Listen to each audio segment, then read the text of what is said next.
আসসালামু আলাইকুম বন্ধুরা, চলে এসেছি প্রতিদিনের মতো নতুন এক অসাধারণ রেসিপি নিয়ে। আমার এই ছোট্ট চ্যানেলে তোমাদেরকে অনেক অনেক স্বাগত জানিয়ে আজকে রেসিপি শুরু করছি। বন্ধুরা এমন একটা অসম্ভব রেসিপি তোমাদের সঙ্গে শেয়ার করব, তোমরা ভাবতেও পারোনি। তো বন্ধুরা, আজকে এমনভাবে মুড়ি ভেজে তোমাদের সঙ্গে শেয়ার করব। মা ঠাকুমারা আগে গ্রামের মেয়েরা বালু লবণ দিয়ে মুড়িটা ভাজতো। আজকে এমন একটা জিনিস আমি মুড়িটা ভাজবো যে সেই জিনিসটা প্রত্যেকের ঘরেই থাকে, প্রেসার কুকার বন্ধুরা। আর এই প্রেসার কুকারেই মুড়িটা আমি আজকে ভেজে তোমাদের দেখাবো। তো এইখানে ভাত রান্না করা ঘরে থাকা চাল দিয়ে আজকে মুড়িটা ভেজে তোমাদের দেখাবো।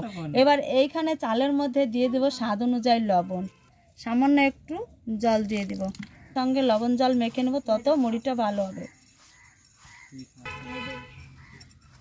চালটাকে লবণ জল দিয়ে খুব সুন্দরভাবে মেখে নিয়েছি। এবার একটু 5 মিনিটের জন্য চালটা ঢাকা দিয়ে রেখে দিব। আর এই যে দেখো, চালটা দেখো খুব সুন্দরভাবে একটু মেখে নিয়েছি, ঝরঝরে হয়েছে। আর ভিডিওটা পুরো দেখতে থাকবে বন্ধুরা।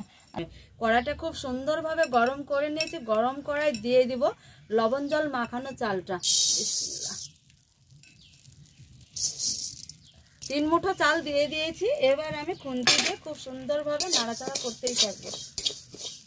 তো বন্ধুরা দেখো, চালটাকে খুব ভালোভাবে এইভাবে একটু কড়াতে ভেজে নিতে হবে। এবার আমার ভাজা হয়েছে, এবার আমি নামিয়ে একটু ঠান্ডা করে নেব।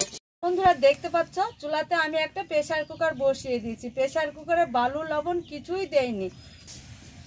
যে চালটা আমি একটু হালকা করে ভেজে নিয়েছি সেই চালটা দিয়ে দেবো এবার প্রেসার কুকারে। ফুটতে শুরু করবে, আমি ঢাকনাটা বন্ধ করে দিব প্রেসার কুকারে। এই যে দেখো, প্রেসার কুকারের ঢাকনাটা এমন করে বন্ধ করে দিয়েছি যাতে দমটা না বের হয়ে যায় বন্ধুরা। এইবার গরম চুলায় আছে, এইভাবে আমি 5 মিনিট ধরে বসে রেখে দিব, মুড়িটা হয়ে যাবে বন্ধুরা। এবার দেখো আমার হয়েছে, বের করে দাও। এবার আমি মুড়িটা কেমন হয়েছে দেখে নেব বন্ধুরা। খুব সহজ উপায়ে প্রেসার কুকারে মুড়িটা ভাজা হয় বন্ধুরা। তো বন্ধুরা দেখো, এই যে কত সুন্দর দেখো প্রেসার কুকারে মুড়িটা ভেজে নিয়েছি। দেখো এবারে একটা বোলের মধ্যে ঢেলে নেব। এই যে দেখো, এইভাবে প্রেসার কুকারের মুড়িটা ভেজে নিয়েছি। আবারও যে চালগুলো আছে সেগুলো ওইভাবে ভেজে নিব কাঠখোলায়। এবার আমি নামিয়ে ঠান্ডা করে নিয়ে প্রেসার কুকারে ঢেলে দিব। বন্ধুরা চুলায় দেখো প্রেসার কুকার খুব সুন্দরভাবে গরম হয়েছে। এবার ভাজা চালটা ঢেলে দিব। আমি প্রেসার কুকারের দমটা বন্ধ করে দিব। এবার ভিতরকার দমটা একটু দমটা বের করে দিয়েছি। এবার মুড়িটা ঢেলে নেব। তো দেখো বন্ধুরা, কত সহজ উপায়ে মুড়ি ভাজা হয়। দেখো প্রেসার কুকারে মুড়িটা ঢেলে নেব।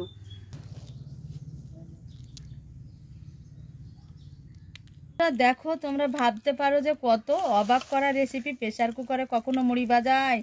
আজকে আমি প্রেসার কুকারে মুড়ি ভেজে তোমাদের দেখিয়েছি বন্ধুরা। আর এত সহজ উপায় হয়ে যায়, খুব ঝটপট হয়ে যায় এই প্রেসার কুকারের মুড়িটা। আর দারুণ হয় কিন্তু মুড়িটা দেখো একদম কত সুন্দর ফুটেছে, দারুণ হয়েছে। আর এই যে দেখো একদম মুসমুস করছে। ভাত রান্না করা চাল থাকলেই মুড়িটা প্রেসার কুকারে যে কেউ ভেজে নিতে পারবে বন্ধুরা। প্রথমে চালটা কাঠখোলায় ভেজে নিতে হবে, তারপরে প্রেসারে চালটা ঢেলে দিতে হবে, দিয়ে দমটা বন্ধ করে 5 মিনিট চুলায় একটু ধরে রেখে দিতে হবে বন্ধুরা। তবেই মুড়িটা খুব সুন্দরভাবে ফুটবে বন্ধুরা। তো আজকের মুড়ির রেসিপি তোমাদের কেমন লেগেছে বন্ধুরা? আশা করছি এত ভালো লাগবে, তোমাদের খুবই ভালো লাগবে। চ্যানেলটা সাবস্ক্রাইব করে পাশে থাকবে আর ভিডিওটা অনেক অনেক করে শেয়ার করবে। আর তোমাদের সঙ্গে দারুণ দারুণ মজার রেসিপি নিয়ে দেখা হচ্ছে বন্ধুরা অতি শীঘ্র বন্ধুরা। তো তোমরা ভালো থাকো, সুস্থ থাকো। তোমাদের